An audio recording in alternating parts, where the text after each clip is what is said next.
everyone, welcome to our international guests. I first met Sapna through FICCI. Most ladies in FICCI are smart, suave, sophisticated, women of substance and independent. But impressed me most, the S which impressed me most about Sapna was her Sanskriti, Bharatiya Sanskriti. She is very much into our Indian culture and heritage.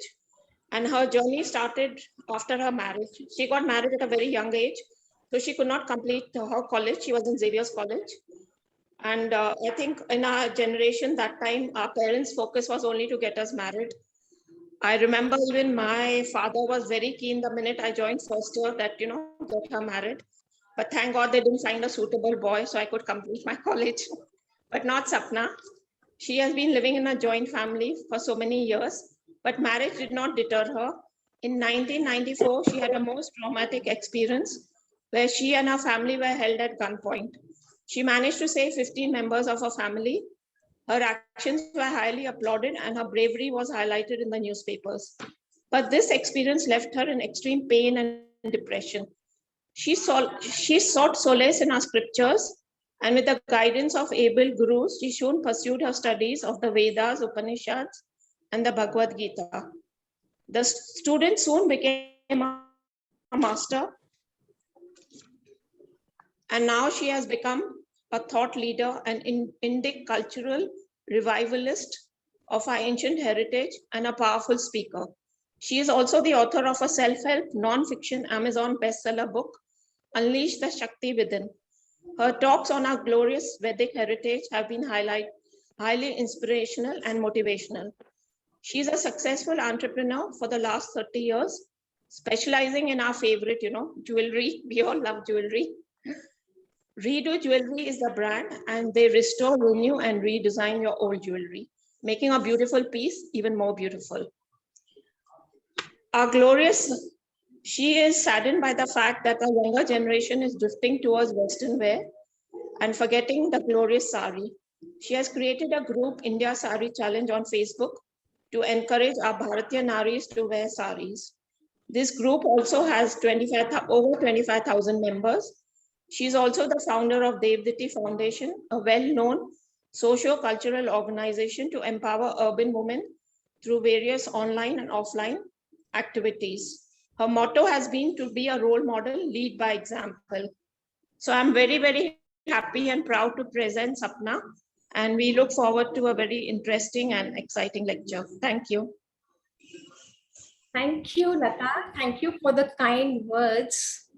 Thank you. I highly appreciate whatever you've said. Some true, some a little. One second. Yeah. Okay. I'm just going to put my mic on. All true, all true. I'm just going to put my mic on. I will not be able to hear you guys. And you'll have to probably give me some kind of a sign if you want to get something across to me. All right. I'm going to mute everybody, and Sapna ji, you please then unmute yourself. Okay. Okay, so here we go, women. Such beautiful ladies across the spectrum I'm getting to see on my screen. And today I'm going to take you on a roller coaster ride, and where we will go through the colonial period, and then we will go the pre-colonial period, and then we will come to what we are right now and how it will all fit in together seamlessly. You will see at the end of the presentation. It's going to be around a 45-minute presentation, and I'll have about 5 to 10 minutes if at all you have any questions to ask, and we'll do the needful then. Yeah. All right. So since times immemorial, people have been wanting to come to India. People have been hearing about this glorious land called India with ancient riches, untold riches, and an ancient glorious heritage, and people all over the world. So now in 1493, we had a papal bull, and in that papal bull, there was this doctrine of discovery given out. And in that doctrine of discovery, it was said that Spain and Portugal can divide between themselves, and whichever the land they discover will be theirs. All right. So the era is 1493. There's been a papal bull, and there is this doctrine of discovery. Christopher Columbus is out to set out to find what? Even in 1493, the term India was there. He is set out to find India.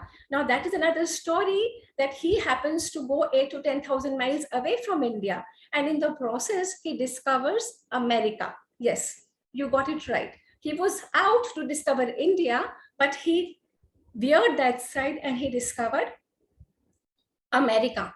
And so between Spain and Portugal, and so there was a long list of people who've been wanting to come to our shores for those untold riches, for that culture, for that spirituality, for that which fascinated them. But then after a succession of people who've been wanting to come here, we had the English. And they came and they colonized us. Now, when I talk about a colony, what does it mean? And when I talk about discovery, what does it mean? Does it mean that before discovery, we did not exist? Does it mean that before discovery, America was not? Or does it mean before discovery, we were not? We were. And we've been a long ancient civilization. But how this ancient civilization of ours has come across is what we are here to see.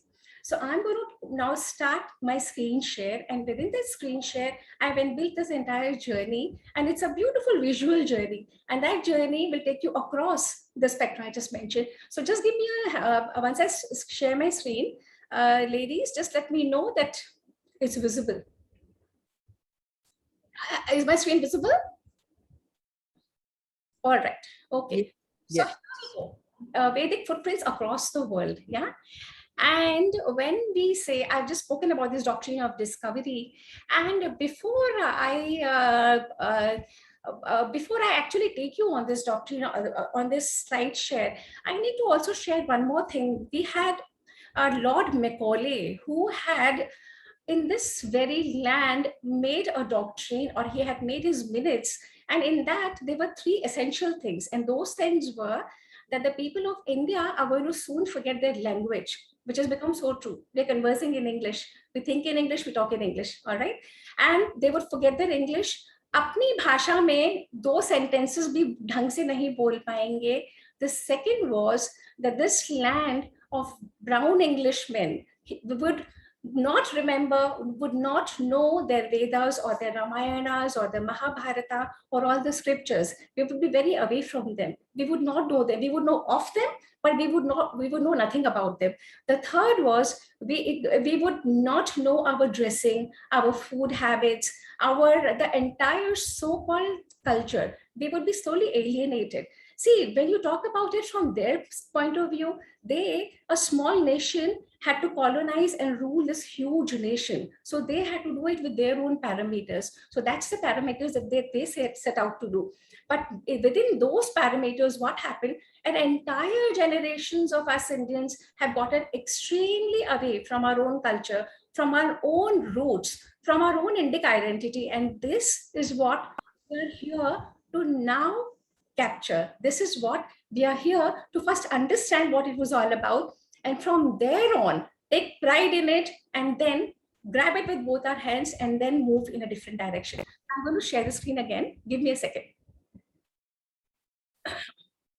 Okay, so this was the Macaulay minutes that I just spoke about, and we've already done that. Give me a second again.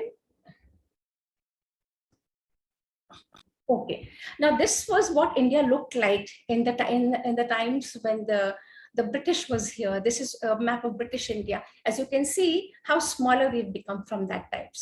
Yeah. Okay.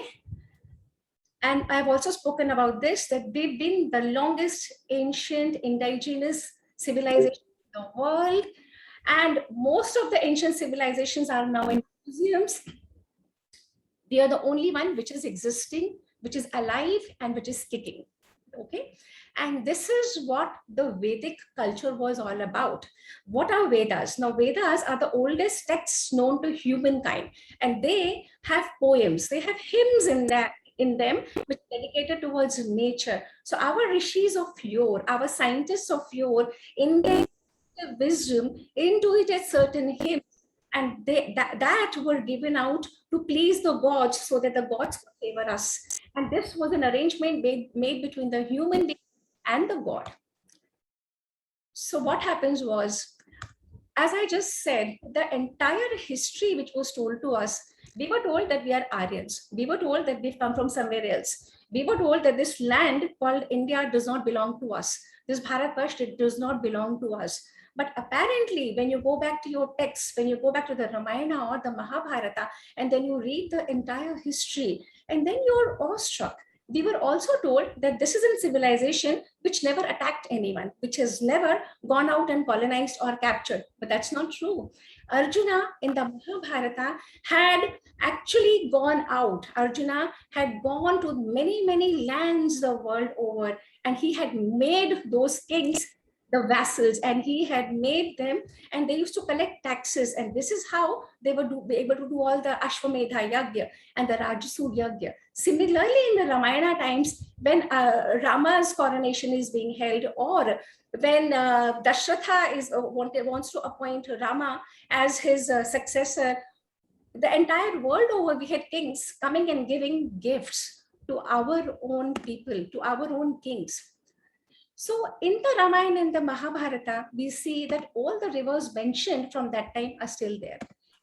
We see that all the territories mentioned in the, one second, my screen is not somehow working. Okay, so all the territories mentioned, all the people mentioned in the Ramayana, and the Vedas are the oldest text of the mankind, of mankind. The Ramayana and the Mahabharata are again the oldest text, the oldest poem, one of the oldest poems in the world, and all the names mentioned in the Ramayana still exist. We have Saurashtra, we have Gujarat, we have Kerala. We have the point that I'm trying to drive across is whatever is mentioned in our text is still existing. Same goes for the rivers. The rivers that way to are still here. Gange cha Yamune chaiva, Godavari Saraswati, Narmade Sindhu Kaveri, Jalesmin Sannidhim Kuru. That means there is Ganga, there is Yamuna, Godavari is still flowing, Saraswati is this lost river called the Saraswati, has been identified by scientists from the NASA. There's a whole body of research done on it. So they've identified the ancient map of Saraswati. They've identified the river. We have the Narmada, we have the Sindhu, we have the Kaveri. We have all the rivers, all the geographical rivers of the ancient times are still here. All the ancient lands are still there. Now, you know, why was India known for? Why did people the world over want to come to India? Why was India known as a Sone ki Chidiya? Because we were a very prosperous nation. We were so prosperous, and we were prosperous when the Europe was still not. We've been prosperous since that time. Europeans have been covered in ice ages. Yeah. So when the ice has been on this side of the entire hemisphere, India was, and we had trade routes established. We were the foremost in astronomy. We were the foremost in navigation. We were the foremost in boat building skills, in astrology, in trading. And this is the map. If you all can see, let me just highlight my cursor. And this is what the trade routes were then. So when I talk about the Vedic footprints the world over, this is what you're going to see. You're going to see our footprints in Baghdad, in Persia, in Arabia. You're going to see our footprints in Africa. You're going to see our footprints in China. You're going to see our footprints in South America, in Denmark, in Britain. This is what it's going to do. It's going to like open your vision. Oh my God. This is what Vedic footprints have been, because we were the earliest. I can get you to please mute. Okay. Get shut.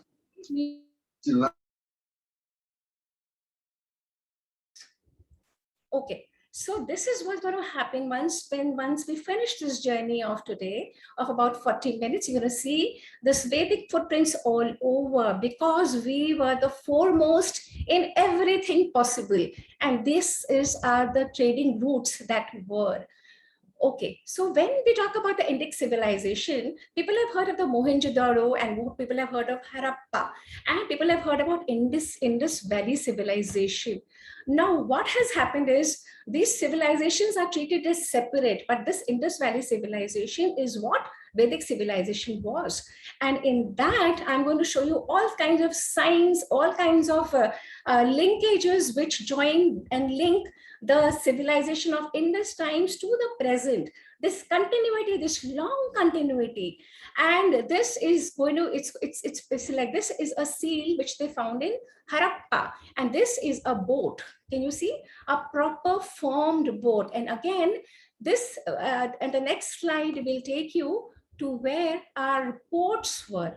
Okay, before I take you to that, Sanskrit is the mother of all languages. Linguists the world over have done immense studies to establish the protocol, to establish a language called PIE, or a Proto-Indo-European, or a proto this, or a proto that, or a proto this. But Sanskrit is the mother of all languages. The entire search was to make Sanskrit as one of the sister languages. They did not want Sanskrit to become the mother language, which it is. And once we see that in 400 languages across the world, Sanskrit, 400 languages across the world have many, many, many words from Sanskrit. Now the slide that has just come up is the immense number of words in Russian from the Sanskrit, or like you can see the Avestan and the Greek and their meanings and the Sanskrit terminology, or the English, or especially the Slavic languages, the Lithuanian and the Slovenian, and these languages are immensely connected to Sanskrit, immensely. I can take a whole session on just the language part. Okay, so now we have the port which I was talking about, the Indus Valley ports, and like this is a port which they have actually found on excavation. This top part is how it looks like today. This is Lothal, and this is a recreation, a recreated image of what the port might have been. So this is an inland port. So this, as you can see, this is how they used to make an inland port, and this is how the boats were. Again, on the seals, again in the carvings, you can have a look at all the Indus Valley boats of those times. Okay, now the cultural continuity which I've been telling you about. Now, can you see this woman wearing the bindi? And can you see me? I'm wearing the same bindi.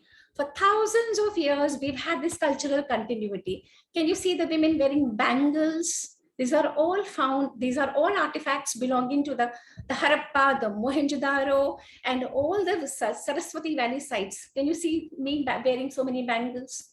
Yeah. And can you see this? There is this beautiful sculpture who's wearing a waist belt, and many women down the ages, even now, wear these waist belts. Can you see this woman wearing payal here? Here, if you can follow my cursor, and women even now wear this payal. Okay, and can you see this? This is the seal that they have found out. They have found many seals of, this is Lord Pashupatinath. Shivji bhi इन्हीं का एक रूप है, and he is the lord of all the animals, and we still pray to this figure. We still pray to this god. And this is a goddess. This is goddess Durga. ये tiger है और ये goddess Durga है, और हम इनकी अब भी पूजा करते हैं. And this is swastikas which are found the world over. All these are artifacts found in the Mohenjo-daro and the Harappa and all the Saraswati Valley civilization sites. This is a yoga mudra of Namaste, which has become very popular. And these are the bathing ghats. Now these bathing ghats are again of Harappa and Mohenjo-daro. And can you see how thousands of years ago, how well developed and how scientifically and how the beauty of it. And these are the Vedic Havan Kundas. हम आज भी पूजा इसी पद्धति से करते हैं. ये हमारा हवन सामग्री अभी भी रखी हुई है वहां पे for those many centuries. And this is how the Havan Kundas are. So the point I'm trying to establish is the long indigenous cultural continuity of our civilization from that times to now. The rest of the ancient civilizations have ended up in museums. There is a Rome but there is no Roman civilization. There is Greece, but there is no Greek civilization. There is Iraq and Iran and Syria, but there's no Mesopotamian civilization. There is no Babylonian civilization. There is no Hittite. There are no Minoan. There are no Aztec. There are no Inca civilization. All the civilizations the world over are extinct and are found in the museums. This is the only civilization surviving, kicking, healthy, aiming, and going all out to become the Vishwagurus that we once were. So now I'm going to take you towards what was at the east of us, where I keep telling you, you will see signs the world over. And in Indonesia, if you see, the emblem of Indonesia is a Garuda, and it is Sanskrit mein likha hai, Bhinne ka Tungala Ika. Central Java ka emblem hai Shakti Bhakti Praja. In one of the provinces, the emblem is Yogyakarta. In another province, the emblem is Dharma, Bijaksena, Kshama. So these are all derived from India, from this Bharatvarsha. All the gods in Thailand come from us, come from here. Okay. So the next I take you to is in Cambodia. The footprints of our footprints in Cambodia are all over. Cambodia used to be called Cambodia. The land called Cambodia is in the Mahabharata, it is in the Ramayana, it is mentioned in the various Puranas, and we have all sorts of cultural affinity, cultural continuity with the Cambodians, to the extent that their 9 devas come from us. This is the Surya on a chariot, this is the Chandra moon, this is Shiva on a bull, this is Varuna on a crocodile, Indra on an elephant, Kubera on a horse. हमारे यहाँ हर god का अपना एक वाहन होता है. Like we drive in our own cars, or we have other vehicles. Similarly, our gods all have a vehicle which is unique to them. So this is Rahu on a cloud and Ketu on a lion. So this is our footprints in Cambodia. Okay.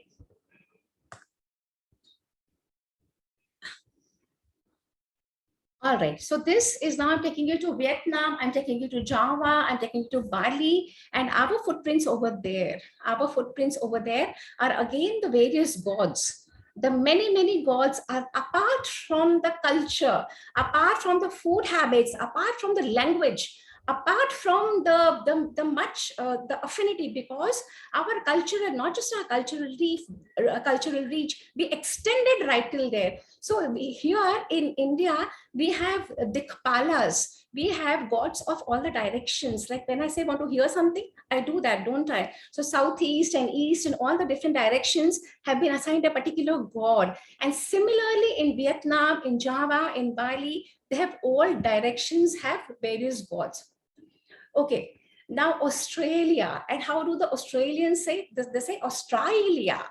If I remember right from one of my trips, is how the Australians, like we call them Australians, but they say Australia, something like that. In any case, in the Ramayana, in the Valmiki Ramayana, we have this word, we have this continent which is called the Shalmali Dvipa, the oldest trees, Shalmali trees are found there, and in that is mentioned that that continent used to be where the Aryans, where we used to deposit all our weapons.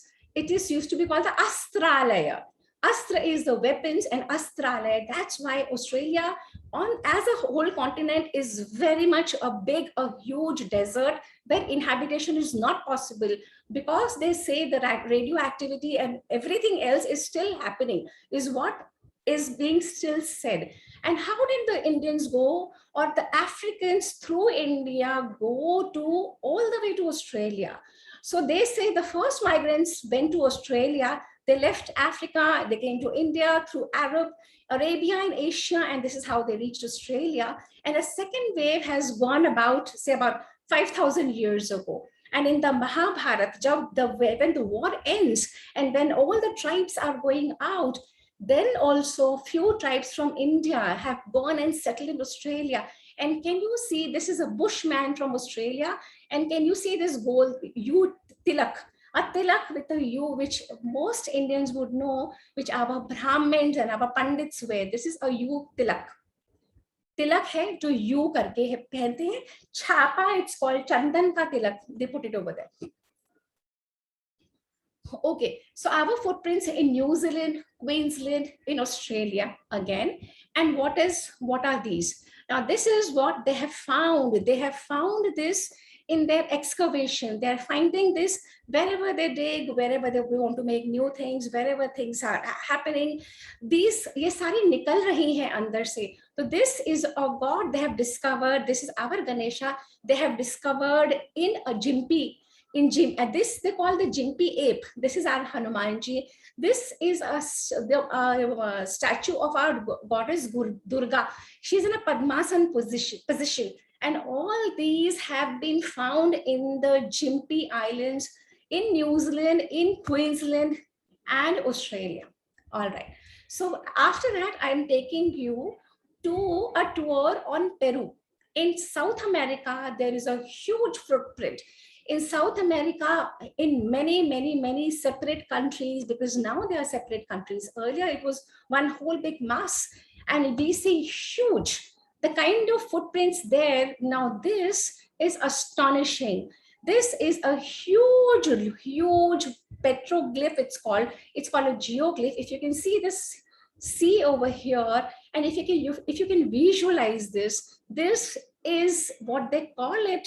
They call it the Paracas trident.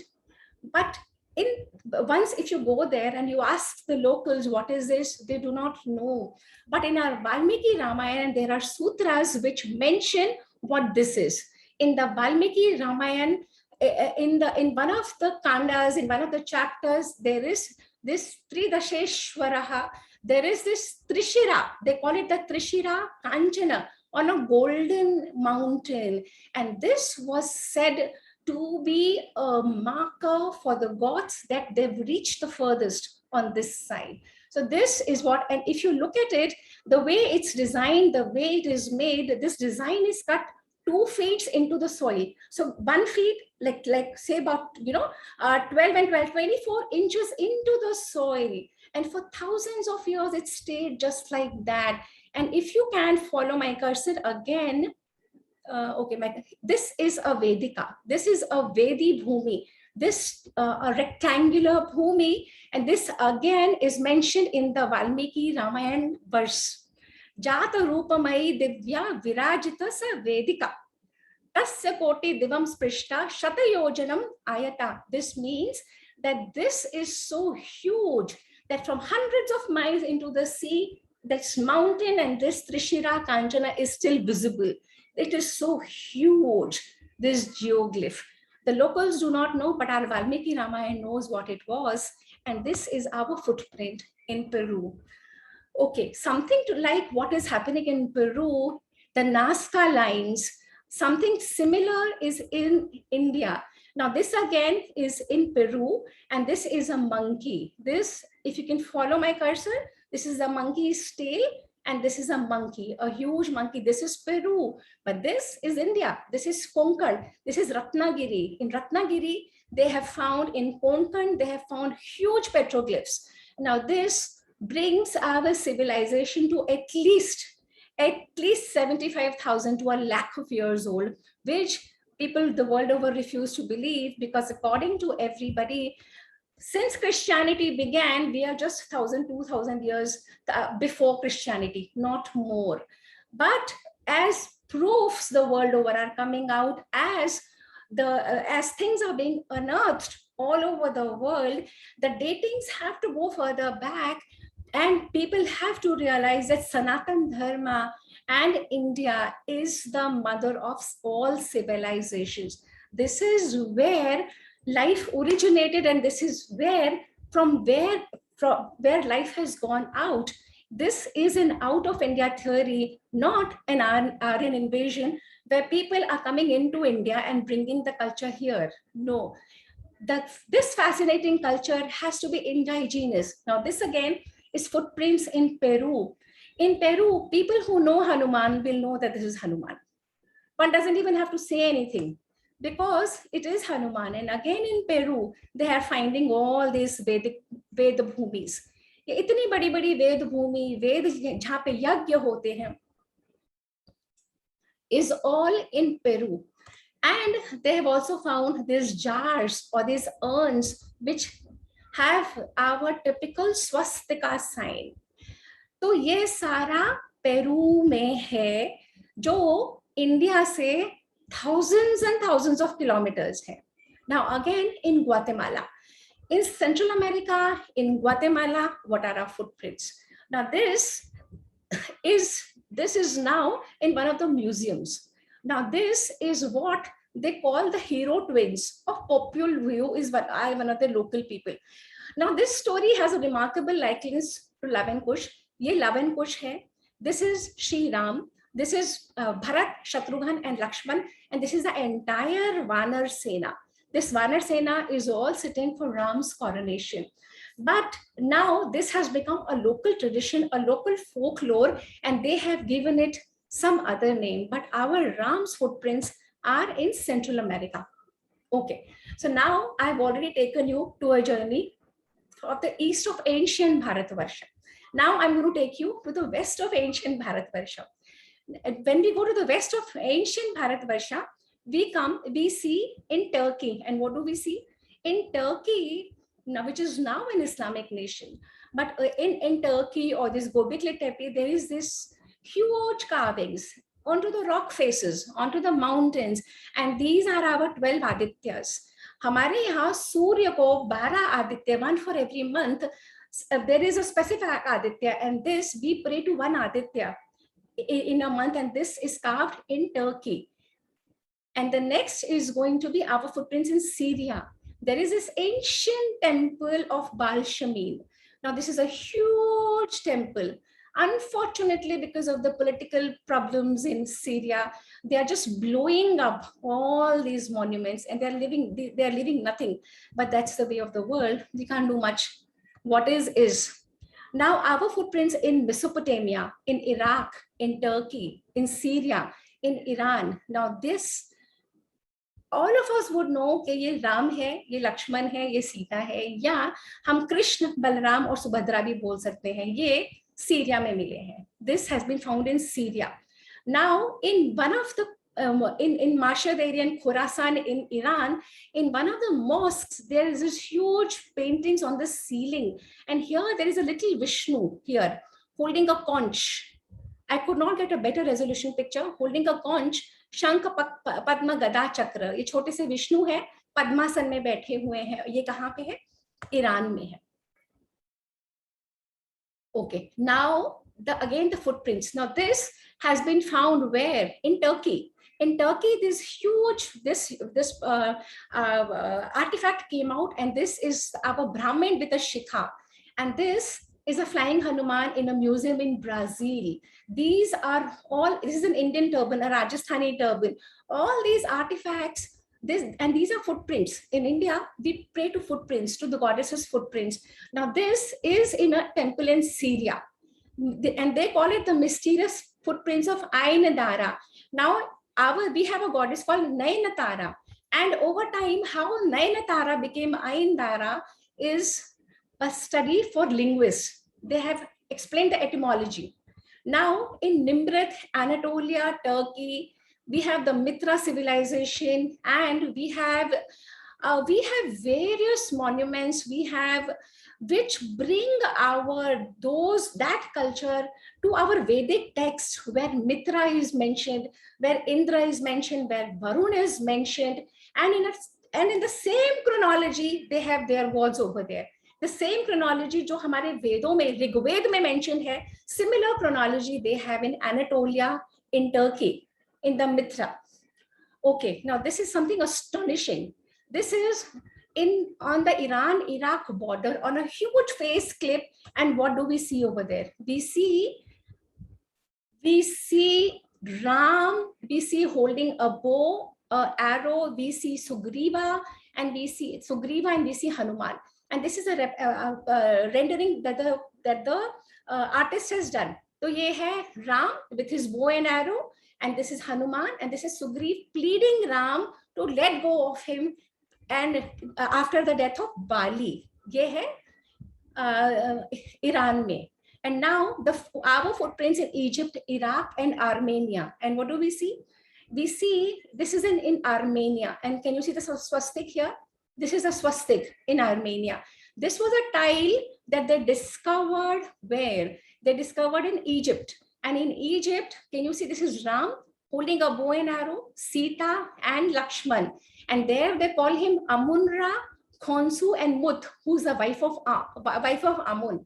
And again, this is again the same gods linking our Vedic civilization to the Egyptian civilization. Okay, so and now Denmark. And how did we end up in Denmark too? We will be in Britain too.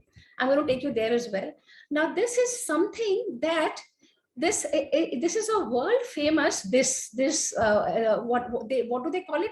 They call it the cauldron. They call it the Gundestrup. I don't know if I'm pronouncing it right, but they call it the Gundestrup cauldron. It is perhaps the world's most famous silver bowl. अब उसमें इनको क्या मिला है? इसमें इनको मिला है, they have found Gajalakshmi. They have found a Lakshmi kind of figure, and they have found 2 elephants which are standing. And in Denmark, they've never had elephants, believe me. They don't even know what an elephant is all about. And then they have found a god looking like a Shiva who's holding serpents. And they have found Voi Pashupati Nath ki tarah, which we saw in the Indus Valley civilization. They have found that. And in Germany, what else they find? In Germany, they have found half man, half lion figure. And हमारे जो नरसिंह अवतार हैं, that is a half man, half lion figure. I'm taking you very quickly because it's a huge body of work that I've accumulated. Okay, now this is a Bath in Britain. Bath is one of the most famous sites of Britain where most tourists go. And in Bath in Britain, there are many, many figures drawn. Again, this is from Denmark, the Celtic connection. Can you see the sun? And there is a story in our Rig Veda, how Indra stole the wheel of sun god Surya, how he got annoyed, and what all happened next. And that is also mentioned in the Celtic lores of Denmark. So in England, in Celtic lores in Denmark are our civilizations, are the footprints of our civilization. Now, again, I'm taking you to Iran. In Iran, there is a huge Mount Chakravan. Mount Chakravan is mentioned in the Ramayana, or in Iran, they call it the Firuzabad. It's called, the city now called the Firuzabad. Earlier, it was Shahre-Gaur, and this is made in, it's a big, huge thing. And in that, in the 4 quadrangles, they have the gate of Ardashir in the south, the Mithra in the east. The Mithra god is mentioned in our Rig Vedas, and Behram and Hormuz. So the Indo-Iranian, the Persians. And now this again is one of the pictures of how Vedic cities used to be designed, and how this Shahre-Gaur is exactly like a Vedic. Afghanistan, I don't need to go much into, because Afghanistan, mainly people we know, about 150 years ago, it was India, and it was Afghanistan, which became Afghanistan. And our, in the the Mahabharata, our Kunti and our Madri, they all come from this area. So again, in Afghanistan, they're finding all sorts of, like this Ganesha was found, there's this huge temples, the Bamia Buddhas, there's a lot of destruction happening in that area. In Lebanon, what our civilization says, now this is again a huge door. Can you see, if you can see follow the human being over here? So can you see the scale of this huge complex? Is just like our Indian temple.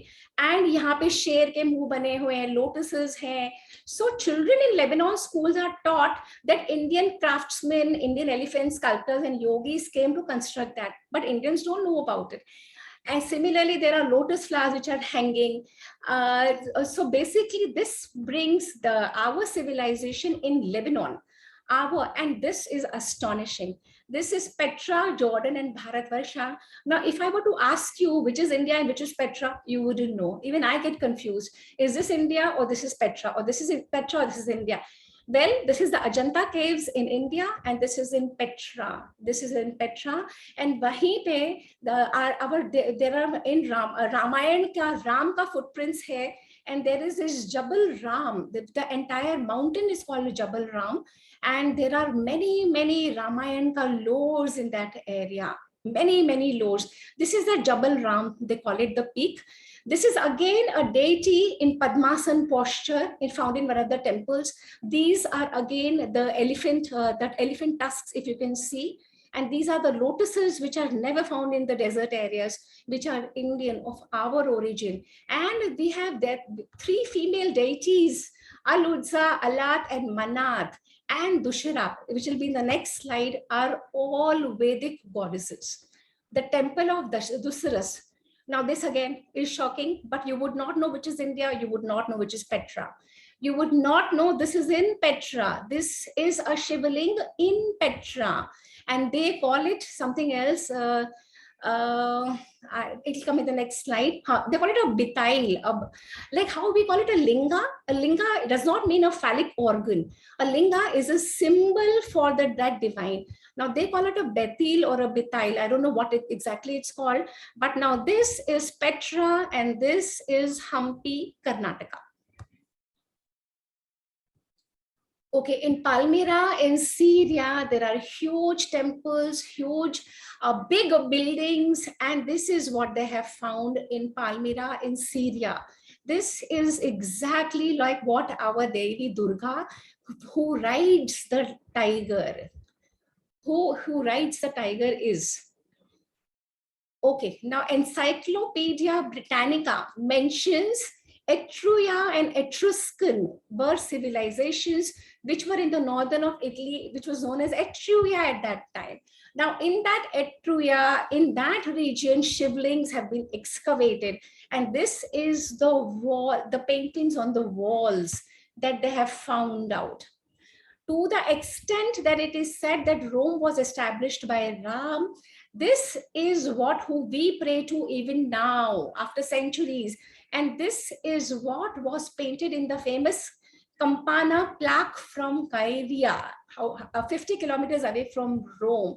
There are many excavated houses which have paintings based on the Ramayana. Huge houses, huge paintings, and there are many artifacts. Now this again is a Ram figures. Can you see? These are again paintings in the houses in Rome, in ancient Italian homes which have been excavated. The Dashratha legend, this is Dashrath, and these are 2 of his wives. When they could not have a baby, they had gone for a havan, and this is the medicine that was given to them. So the museum pieces say, there are descriptions over there. Okay, now Lava and Kush. Now these are again paintings which are found in Italian homes. This is our Lava and Kush after the Ashwamedha Yagya. Now this, the people, we are in Devditi, we are doing the Valmiki Ramayana, and this is Bali, this is Sugriva, this is Tara. They're all Vanaras with their tails. And these are all artifacts that are found in Rome at the moment. Now, this is again in Italy. This is right now in the Louvre Museum. In the Louvre Museum, and this, can you see this artifact here? This is our Indian temple, and this is a shivling. And similar shivling with the snake is here, but they tell us it's not a shivling. Can you imagine? They tell us it's not a shivling. If you can see this, this is the bull, the Nandi. You can follow this. This is a Nandi face. This is the Shiv and the Parvati, like how Shiv and the Parvati are sitting, but this is dressed for Western time, Western location. And now this again is the moon, how Shiva always has the moon on his forehead. Ladies, let me know if you're getting bored. I can stop whenever you want me to. Now, this is the goddess ICC of Egypt, Greek Romans. Yeah. You want me to stop? Is anybody saying something? No, please go ahead. Okay, all right. Now this, 1 second. Let me just get back my slide, the previous one. How do I get that? 1 second. Okay, so now this slide is this is our goddess Durga who rides tiger. Now this is of the Egypt, the Greeks, the Romans. This was a goddess who they call ICC, and again she has, can you see, two snakes, and this is the minimum civilization. And best part is now this goddess migrated from Crete to Europe, which is in the Paris area. This became the Paris because of this. And the Persians also who went from that area and migrated, they became the Persians.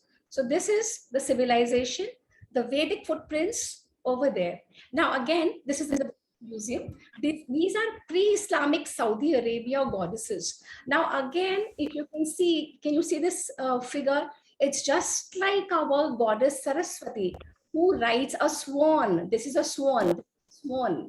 So this is our goddess Saraswati. This is our goddess Durga, right? A tiger. This is, so these were gods which were prayed to before it got overtaken by entire different religion. So Allat, Al-Uzza, Al-Manat in Damascus, in Syria, Turkey, Iran, Jordan, all over. So this is the trinity of the goddesses, and this is the trinity of our goddesses. This is our Saraswati and our the Durga, the Lakshmi, and the Saraswati. And this is exactly similar tiger. All the three goddesses are riding, are sitting. I can hear some sound from somewhere. I request you to mute. Request you to please mute. Okay, so now Shiv and Shakti, Shiv and Parvati were all over. So this place is still called Shivata. Shivata is a place, it's ruins in Israel, and there are many gods. Many of our gods have been found there. And one second, yeah. These are the temples which have been found, and this is in the excavations, they are finding lotuses, they're finding gods, they're finding all kinds of images. Okay, now I'm going to now quickly wind up. This is the north of the ancient Bharatvarsha. Kailash, Mount Kailash is mentioned in the Ramayana. Mansarovar Lake is mentioned in the Ramayana. There is this tunnel which they say Shiva's son, Skanda, he carved his way through these different difficult terrain, and he is still prayed to in that region. In China and Mongolia, they are finding Shiva idols, they are finding Vishnu idols, they are finding Apsaras in the caves, they are finding Gajendra Moksha, they are finding Pashupatinath, they are finding, and because China, India has been the teacher for the world, and especially the Chinese, because Chinese, this is in the Quanzhou Museum. This is a Shiva in the Quanzhou Museum, Vishnu, Shiva, Durga, Devi. And in Siberia, they still pray to a god called the Ayu Devata. As we all know, Ayu means life. Now, India was China's guru. It has been, these are done in the caves. China never had any elephants. This is what has been done in the Chinese caves. India sent mission. Okay. Now, ancient Vishnu idols found in the Russian towns. Whatever I'm sharing here has been all identified, all sorts. This is the Russian symbol, this two-bird. This is from India, this is from Russia. This Vishnu has been found in Russia. This again, all these artifacts have been found in various diggings, in various locations. So this is between Turkmenistan and Iran, and they are finding in their diggings cities exactly like what Harappa and Mohenjo-daro and other Vedic Indus Valley civilization cities. Okay, in Uzbekistan and Tajikistan, in cave drawings, they have Indian gods, they have the Rama and the Lakshmana with the bow and arrow and the tigers. In Tajikistan, it is unusual to see women doing the rituals of what we do even now. In the 9 days, twice a year, we pray to goddess Durga, and so do these Tajik girls do. In Kyrgyzstan, they have this huge, can you see this Angarakha and the dhoti? Can you see all these Indian men? And they tell us that this is not Indian, but something else, but this is all from the Indic lore. These are all from here. Russia, Siberia, Earth's oldest lake is Lake Baikal, where there are northern lights, and this finds mention in the Ramayana, Payasam Nidhi. do you know 350 rivers empty their waters into this lake Baikal? And this is mentioned in the Ramayana too. This Siberian summer palace has been built by Krishna's descendants. Exactly something like this is what they have unearthed in Dwarka, which is underwater. In Dwarka, Krishna built this city, and this has been a image rendered.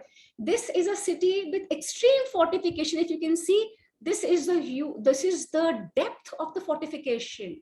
So this city is called a Vajrapura, with a city with extreme fortifications.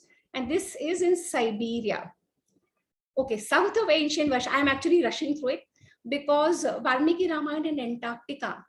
Valmiki, can you see, this is a tent over here. And can you know this huge mountain of ice, and from there flows water just like blood.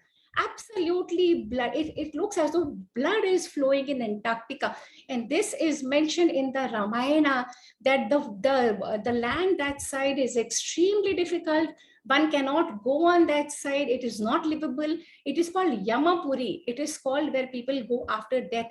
This is all Antarctica, where we have rivers of ice, where we have everything to do with ice, where it's uninhabitable, where people cannot live. The Vedic swastika and the civilizations the world over have the swastika symbol. And so we're living Vedic civilizations that we are, and the rest of the civilizations are in the museums. The Aztec and the Inca and the Maya and the Babylonian and the Hittite and the Mitanni and the Sumerian, and the words are similar. Dashratha, Kashipu, in their language. Now this is, they call it the Brahma, and we know the forehead god is Brahma. Manu, the Singhadwar, this is again in Syria, in Hittusa, they call it. Okay, Maya civilization. Now, what does the US ambassador to Mexico say? He says it's unquestionably Hindu. There is no doubt that it is not Hindu. All similarities between the temples of Maya civilization. Now, with this, I end. And with this, I end and I come to, give me a second. With this, I end. And when I say, the responsibility begins now, because if you know that you are a world leader, if you know that you've been the Vishwa Guru, if you know that if you embrace your Vedic past, and you know that what you've given to the world, you've given entire culture, knowledge, astronomy, you've taught the world oneness, you've never fought with the world that way, you've embraced all cultures, you have known that one. And there are expressions are many, and out of that many expressions, there's oneness. So, but then there's responsibility. Then there's responsibility to conduct yourself in that manner. There's responsibility to go back to your Mahabharata, to go back to your Ramayana. There's responsibility to become the Vishwa Guru that you once were, to go back to your primary text, to learn, to follow that conduct in your daily lives, and then give it out to your next generations and become the role models. So with this, I end my presentation, and I open the floor for any question if you may have, or if I have already exceeded my time, I just have to rush through the whole presentation. Yes, the floor is open. Maggie, can I say something? For sure. Ashima. Yeah, very nice talk and very stunning also. तो जब आपने ये topic दिया तो एक दो चीजें मुझे भी थोड़ी समझ आई, जैसे एटॉमिक एनर्जी, जब फर्स्ट टाइम एटम बॉम्ब हमने फाइंड आउट किया अमेरिका में, तो उनको लगा कि this is already described in Upanishad, and Rama's all weapons were more dangerous than the atom bombs. And again, I have heard that Bangkok, the capital of Thailand was Ayodhya. It's named after Ayodhya. So, and, Ashima, if I may, this is a topic for another day. So let's take up the topics which are relevant to the talk today. And because that's the entire topic is a separate topic. We should do it another day. Okay. That's my request. Yeah. I'm going to invite Vijay Thadani ji. Please ask your question. Hello. Very nice evening to everyone. Vijay Thadani this side. Sapnaji, you have given us a fantastic insight on Vedic civilization everywhere, in all around the world. You forgot to mention that during the Chol kingdom, ice was imported from Canada, Hudson's Bay. And there's a plaque there that says that we were trading with the Americas something like 800 to 1,000 years back, which is prior to this fellow coming to Magellan, was it, who came to India. And the Magellan actually followed one of our Gujarati traders. And in his diary, he has mentioned that his own boat is 1/4 of the size of the Indian boat. Yes. Yes, it is. Yes. Thank you. It's a comment. Yes. And I want to thank you for providing me with this extra information, which I did not have. And I would like to have this has been recorded. I would like to have a recording, please. Sure, sure, for sure. Yes. Do we have any other question? Anju, Pankaj, you had raised your hand. Just wanted to admire the topic today she picked up, as others are saying. We just wanted to add one thing only, that what Ashima mentioned in Thailand, there's a place called Karabi, where a linga puja was there. We were just drove there to the sea in which there were lingas. So this is true. And one more, this Gandhar. Gandhar is actually was a Gandhar, where the Gandhari came from. Am I right, Sapnadi? Absolutely. Gandhar. Yeah. Madri also came from Madhya Pradesh. So we have the Ramayana and the Mahabharata actually bring the geography together. So Ramayana and Mahabharata are the itihas of our land. Itihasa. That's how it happened. But unfortunately, the colonizers told us that this is all mythology. It is not mythology. This is what they wanted to do to get us away from our own glorious past, so that the connection is severed.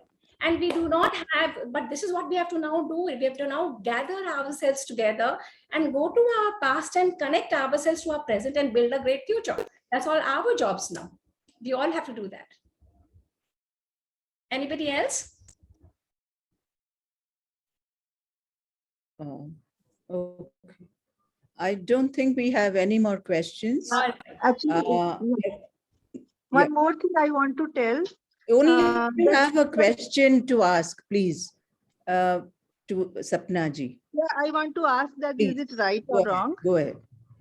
And Charan Paduka, which is described in Ramayana, it is said that in Thailand or Malaysia, I am not clear about it.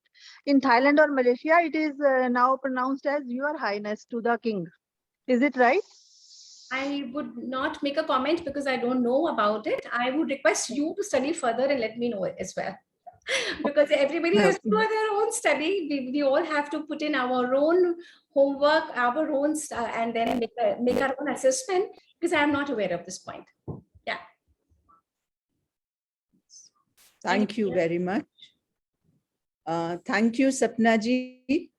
The journey that you have taken us, highlighting the Vedic footprints across the globe, right from Australia, New Zealand, Cambodia, Java, Thailand, on the eastern side, and all the way to South America, Peru, the West Asia, the Central Asia, so on and so forth.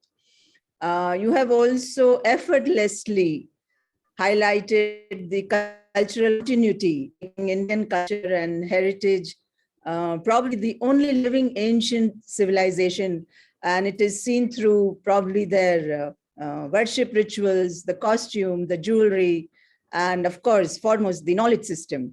You've also highlighted the importance of Sanskrit language, how most of the world languages have their origin based in Sanskrit. You've tried to establish the Indian gods, Rama, Durga, Shiva, Hanuman, and the likes.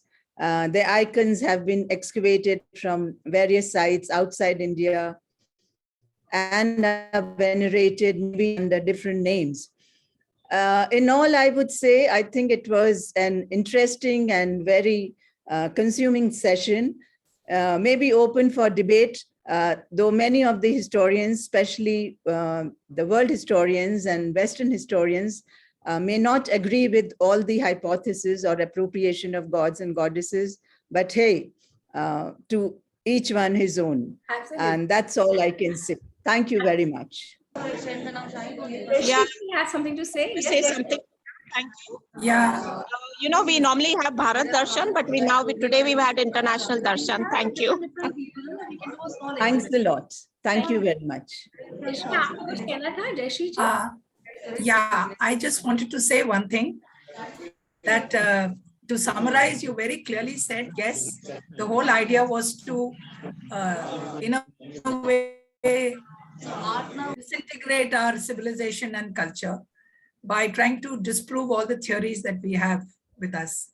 And I think it's high time that we try to consolidate and try to put things back where they belong and to correct history and geography in whichever way we can, especially history. Thank you, Jayashree. Thank you.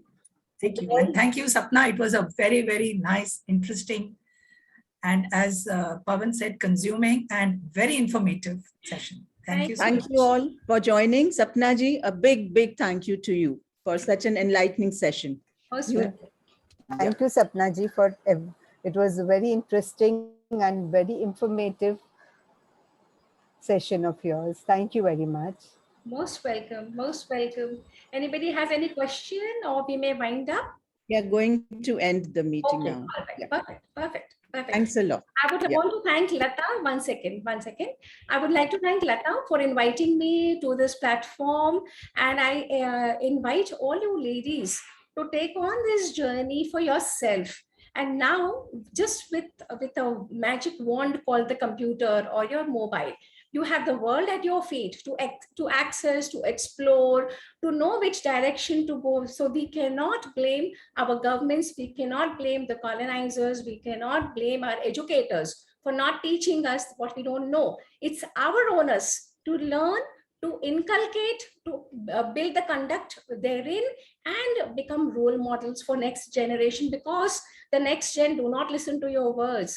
They see and they respond to the conduct that you do. So this is my request, my invitation to all you beautiful women out there. Come on, take pride in your own Vedic roots, go out, explore, and grab it on. Thank you. Thanks a lot. Thank you.